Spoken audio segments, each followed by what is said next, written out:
but I'm delighted to be chairing today's panel, beginning with Claire Taylor, who is a professor of Hispanic Studies at University of Liverpool and who has published widely in the area of Latin American studies, literature and culture. She has a particular interest in Colombia, Argentina and Chile, although she does look at other countries as well. And she's particularly interested in the different literary and cultural genres that are being developed online by Latin or Latino Americans, particularly hypertext novels, e-poetry and art. And she's also got numerous articles which I won't list right now because I suspect you would actually rather hear from her than from me.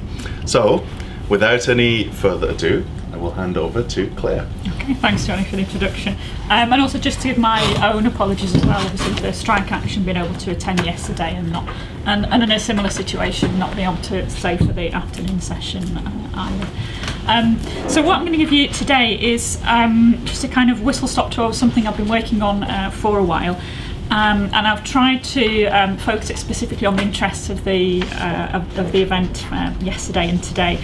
Looking at what I've been looking at are 4 different Latin American or Latino American digital authors, how they use different different languages and different sources in their works. So basically what I'm interested in is how these writers and artists, how they negotiate existing literary genres. So I'm really interested in how digital technologies that we see nowadays have a long heritage and the works on a continuum, but in particular how they speak back to a Hispanic tradition of literary experimentation. So often a lot of the discourse about tech is very Anglophone, and so all of us around the table will know that. So I'm really interested in tracing a heritage which doesn't come from an exclusively Anglophone heritage. So I'm interested in looking at how they dialogue with different pre-digital literary movements. So there's lots of examples that I'll give you some very brief ones in my talk today, but poesía concretista, de caligramas, testimonio, crónicas. And I'm interested in how this dialogue is often quite critical, often self-aware. So the authors that I'll be talking you through very briefly, they make use of digital technologies, but they're also wanting to open our eyes to some of the dangers or the potential dangers or the potential pitfalls of these technologies. So the sorts of things I've been looking at for a while, some of you heard me speak here about a year and a half ago will be familiar with some of this. So I'm really interested in how there are new, and I'm putting in brackets new because it builds on some old stuff as well, but potentially new hybrid forms that are being developed. So we've seen things in recent years such as Twitter poetry, electronic ballads, blog aphorisms, hypertext short stories, blog novels, novelas colectivas, documentaries, anipoemas, etc.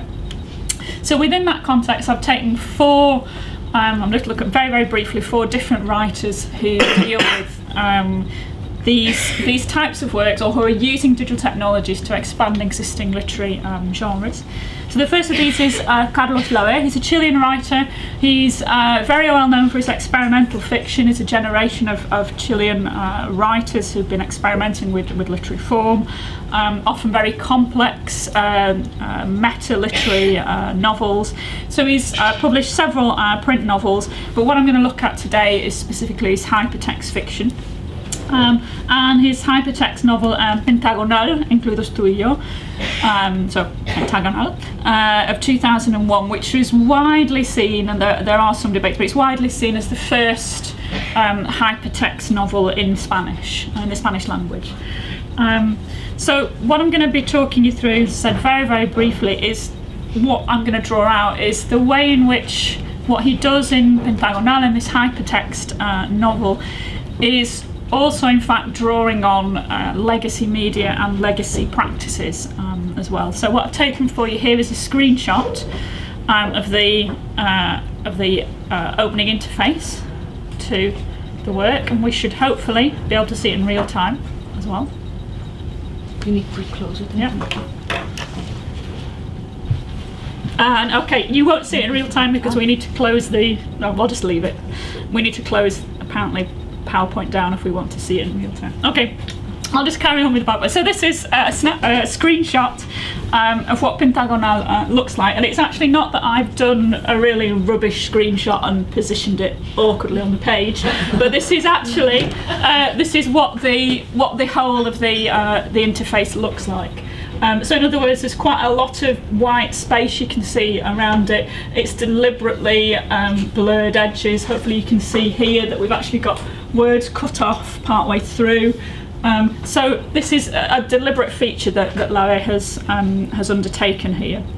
So it's not just me being rubbish with my taking of screenshots there. So I might need some help getting this back on the screen for me. What? So I can't see it on the screen myself now. Oh, interesting.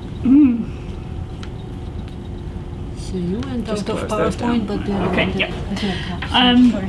So what I'm interested in what he's doing here, what he's done, he's clearly building on it. He's clearly using in what is very much a hypertext novel, but he's clearly using legacy media. So you can see from that this is actually a cutout of a newspaper, which is obviously a prior pre-digital form of communication. So I'm really interested in what he's doing here, but also as well as kind of legacy media and drawing on that the print media and all the connotations that had. I mean, he could have chosen to use a current digital newspaper, but he's not. He's chosen a photocopy and chosen to photocopy in a poor quality with rough edges a newspaper, a previous print newspaper. So I'm really interested in why he's doing this, and also thinking about what the connotations might be. So it's obviously, he's clearly making reference to a prior legacy media practice, which is the print newspaper. But I'm really interested also about it's this legacy media, the actual practice itself. So what I'm interested in his work is how he's building on this tradition of collage, papier-collé, which obviously, as we know, has a really strong heritage with the Cubists, the Dadaists, and the Surrealists. As well as then building on the nota roja. So those of you who read Spanish will notice, if you have a look through it, it's sensationalist language, it's reporting of crime, it's the nota roja section of the newspaper. And also when we play within this novel, he also builds on a prior genre of epistolary fiction, which is then updated into email fiction in his novel. So what I want to... Why is it not going? Sorry, no, it's not doing anything now either. Oh no. Okay, it's still in Safari. Just click on PowerPoint. Click on anywhere now. No, this is the other one. That's not it. No, it's just click on the screen there on PowerPoint. No, sorry. Oh no.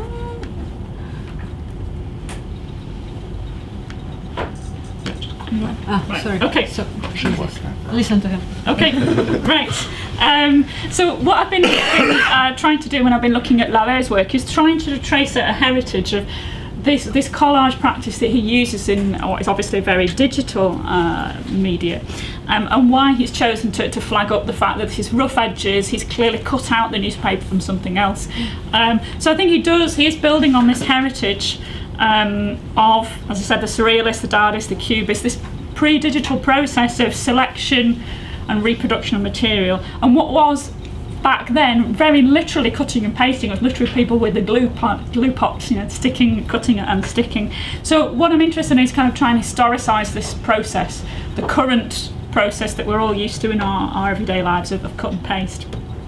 So just to give a very brief summary of kind of my thinking on this is that what we saw, if we look back to the historical avant-garde and some of those classic works that now, I'm thinking in particular of Peter Berg and his work on the avant-garde, is what collage and similar practices like it represented was very much a challenge to some of what were seen as the bourgeois norms of the time. So challenge to the high art values of originality, the awe of the work of art. These were no longer originals if they were cut and paste. Also disruption of the artistic norms of high and low art, so the integration of low materials into purported high art painting. And also the fact that if we read through, if we agree with the things that Peter Berg says, how that practice revealed the cracks in the bourgeois rhetoric, that this was a challenge to the bourgeois values of high art that subtended the art market. So if that was kind of that's the kind of historical avant-garde, and why those practices were so radical. What happens today when these cut and paste practices have actually become very much integrated and arguably recuperated by big capital, by multinational organisations. So I've taken a couple of quotations from Edwards, who points out that cut and paste, it's not an avant-garde technique anymore, it's a feature baked into software. Quite like that expression. And then Levmanovich has pointed out that these avant-garde aesthetic strategies become embedded in commands and interface metaphors with computer software. So I guess what I'm interested in Labbé is the extent to which, and I think he's asking us to question this, the extent to which some of those radical practices, of which contemporary electronic literature kind of fits in that trajectory, but to what extent can these still be have their radical edge when these technologies have now become standardised and, as I said, recuperated in the interests of global capital. So that's one thing that he's doing with the legacy media practice, which I'm really interested in. As I mentioned just very briefly as well, within this novel he also builds on the epistolary fiction. A neologism I came across recently, an article by Georgie, says that what we see nowadays when we look at email novels, it's an epistolary novel, so I thought I'd share that neologism with you. But I think what we see in Labbé that's quite interesting is we've got the events and the emails aren't presented sequentially.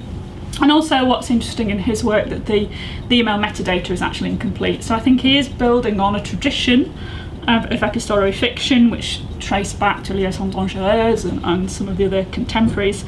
But again, there's a question to which those sorts of norms still function in the same way in our contemporary digital era. So that's one writer I'd really like you to go away and look at, some fantastic work that he does. Belén Gache, now those of you who heard me talk about a year and a half ago will have heard me talk about Belén already. So she's Spanish Argentine, she does some fantastic experimental fiction, very, very productive. So at the moment when you think you've just about got your head around her oeuvre, she publishes something else. She's also done theoretical writings on experimental narrative that are really interesting if you want to go and look at those. So what I'm going to flag up today is her work. There's lots of her work which is really exciting, but Gongoro Wordtoys of 2011, I'm not going to go into a huge detail, but what she does here is she has 5 interactive poems. Each of them is based on an extract from the Soledades by Luis de Góngora, the Golden Age Spanish poet. What she does is she remixes these excerpts, the visualizations, animations, interaction with the user, and she mixes literary sources and digital motifs. Why, again, I want to flag up Gache is that what she does within this work, and I find it's quite funny, it's quite enjoyable to engage with, is that she makes reference to Góngora, to the Soledades, and to her own creative practice. And what she does, basically, she draws out this parallel. So the key bit is here. What she's doing throughout this work is she's saying that digital technologies, our current digital technologies, and how we, our utopian discourses about them, they're very similar to Baroque literary experimentation, the sorts of things that Gongora was doing way back when. So she makes these constant parallels that I'll talk to you about in just a moment, but at the same time she doesn't advocate for digital technologies being liberatory, groundbreaking. So she often references either deliberately dated technologies, or she plays with the limitations of them. Again, if you have a look at Gache's work yourself, she does it much better than I can do explaining it, so I'm just going to give you a very brief overview. But what she does is she says Gongoran techniques have their parallels in contemporary literary digital experimentation. So she looks at the Baroque literary elusiveness of Gongora's work, and she says, or this is my interpretation of what she says, but these are today's mashups, the sort of things that Gongora was doing back then. This is our mashup today. Hyperbaton, a feature of Gongora's very, very complex poetry. These become these animated spirals in Gache's work. Catachresis, again, a very Gongwan technique by which a metaphor then refers only to another metaphor, etc., etc., and the terms of comparison are improbable, this becomes hot linking in Gache, and you just get passed along this chain of signifiers. But within all of this, when she's making these comparisons, again, you kind of defer chains of meaning and the chains of lexia, what she never does is say, and the ultimate end point of all literary experimentation is digital technologies. What she does is she then points out to us a questioning of the same technologies that she uses. So that's Gache. Another example, just to give you again a very brief overview, keeping my eye on time, Eduardo Navas. So he's a US Salvadoran media artist. You might have come across some of his theoretical writings if you've not come across his artistic work. He's very much interested in the crossover between art, culture and new media, and in particular he focuses on remix. So remix in terms of the theory that he writes and also in terms of his practice. The one I'm going to just again give you a very brief overview of today is a work which I absolutely love this. These are great fun, these works to look at. So I'm being quite serious in my talk, but actually when you go in and play with them, they're quite funny as well as making serious points. So Minima Moralia Redux. This is what the work looks like if you go into it. He started it 2011 and is still continuing it up to date. It's a blog-based work. And what he does within this, he's taken excerpts of Adorno's Minima Moralia, Reflexionen aus dem beschädigten Leben. I'm not a Germanist, as you can probably tell. He takes those excerpts and remixes them. In total, 153 aphorisms in that work. So I guess what's my point, or what's Navas's point, and what's my point here? So what I'm interested in here is how Navas is taking a particular source and reusing it, and again it's crossing languages, which I'm interested in and which we're all interested in today. So Adorno's work, so what was Adorno doing? In itself, Adorno's work was a pun and looking back to a prior existing text. So Adorno's work was punning on Aristotle's treatise, Magna Moralia. Taking a couple of quotations from scholars on Adorno who've been drawing out what Adorno is doing, but the idea is that if Aristotle was about Magna Moralia, this is now Minima Moralia, so it's a scrutiny of the minute elements of daily life. And as you can see from Bernard, it's attempt to spell out the alienation of the individual and its minutest ramifications in everyday life. So Adorno was about critiquing the conditions of bourgeois capitalism under which the individual lived in Adorno's era, so state-forwardist capitalism. Interestingly though, Adorno was doing that. So Adorno had done a book of aphorisms. Traditionally, book of aphorisms is of course a book which tells you how to live your life. These are the tips I will give you in order to be a good citizen and conform. And the point of what Adorno was doing, of course, was to do the opposite. It was using the conduct book in order to encourage people not to conform, but actually to rebel, to realise the conditions under which they were living. I've taken two quotations from Norberg, which sum it up much better than I can. I'm not going to read these in detail, but the point is that it's a socio-theoretical diagnosis in a generic form that's undermined by the diagnosis.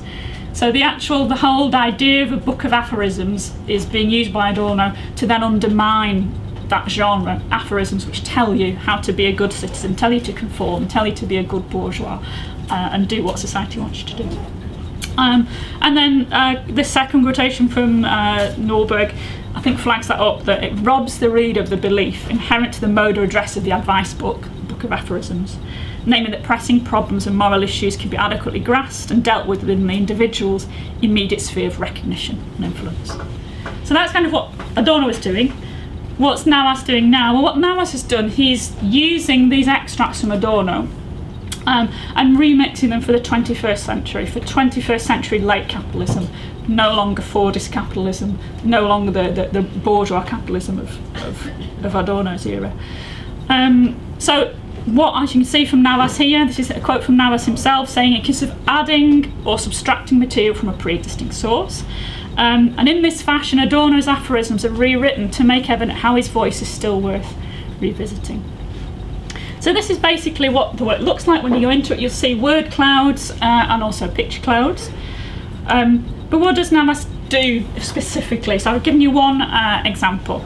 So he uses aphorism 14 from Adorno, called Untitled Le Bourgeois Revenant. Adorno says within this, when you first see it, you think Navas hasn't done anything, but then you have to kind of read the text and then you realise there's some words in there that weren't there originally. So Adorno's original, halfway through, says private life, however, is also marked by this.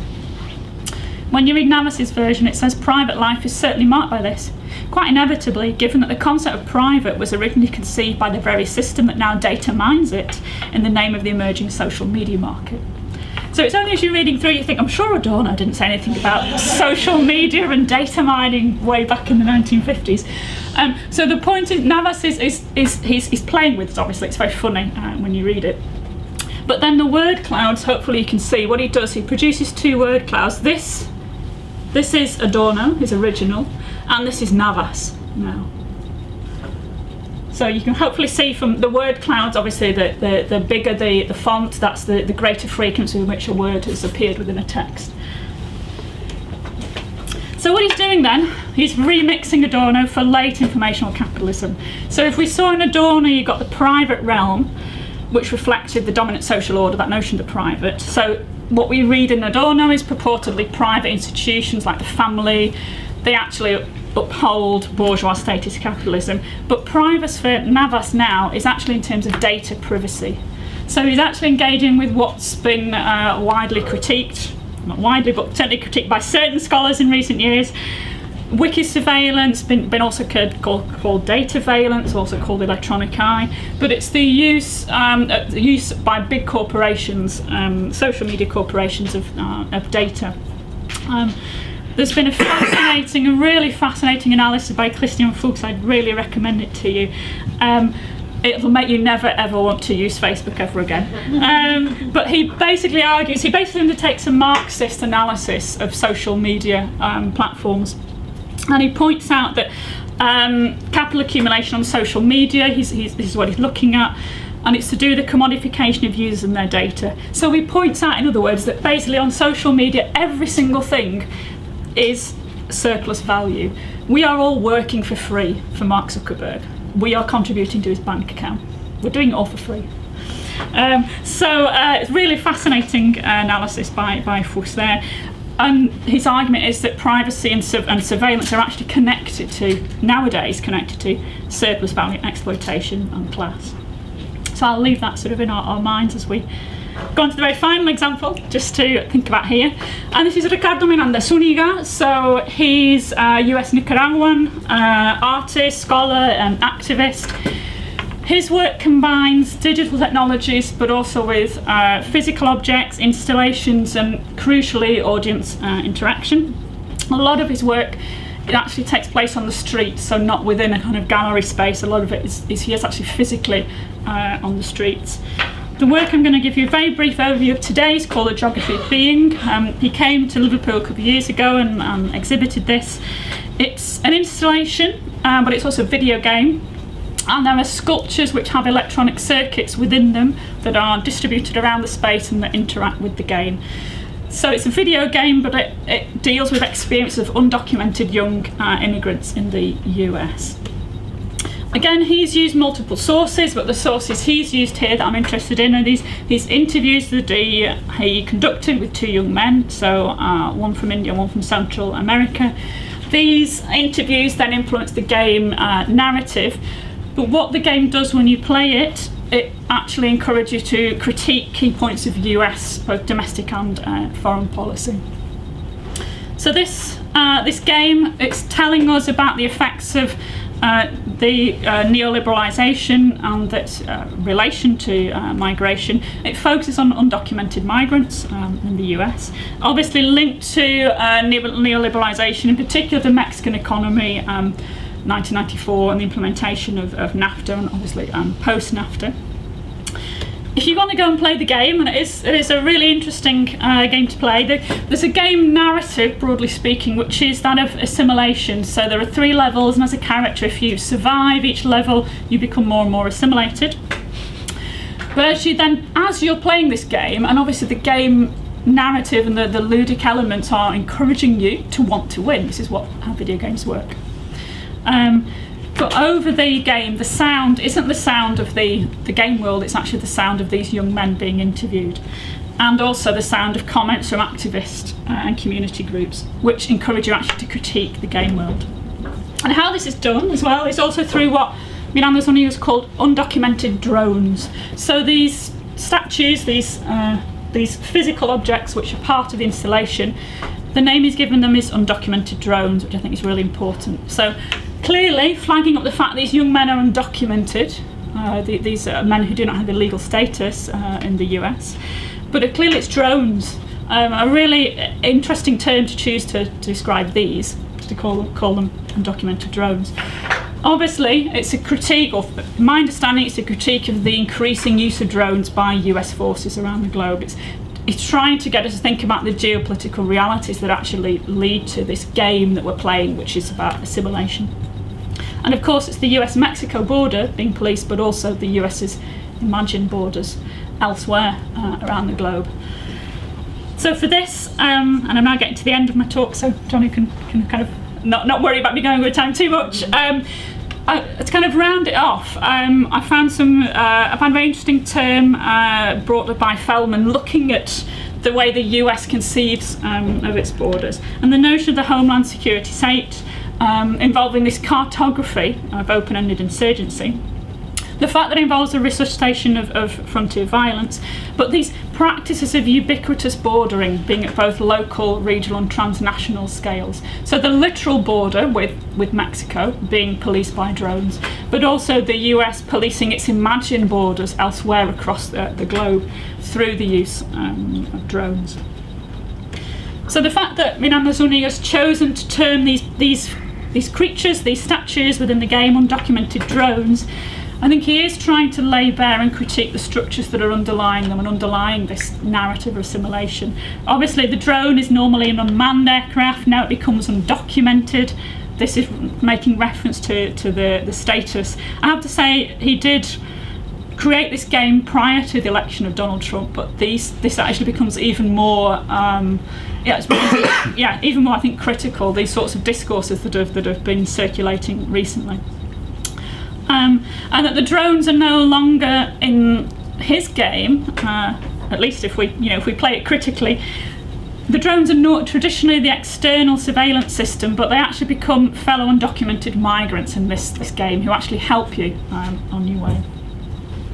So, very brief conclusions, but hopefully what I've shown you is what I'm really excited about, and hopefully you'll be as well, is how there's a long heritage of authors and artists who attempt to rework literary and textual norms. And I'm particularly interested in this non-Anglophone heritage. As I said at the start, a lot of the discourses about tech tend to be Anglophone discourses and ignore a whole host of other experimental practices around the globe. I'm interested in the mixing of sources, languages and inspirations, but also perhaps my most important point is the last one, is how writers and artists such as these encourage us to think through the social, political and ethical concerns of digital technologies and also the wider climate in which we live. Thank you.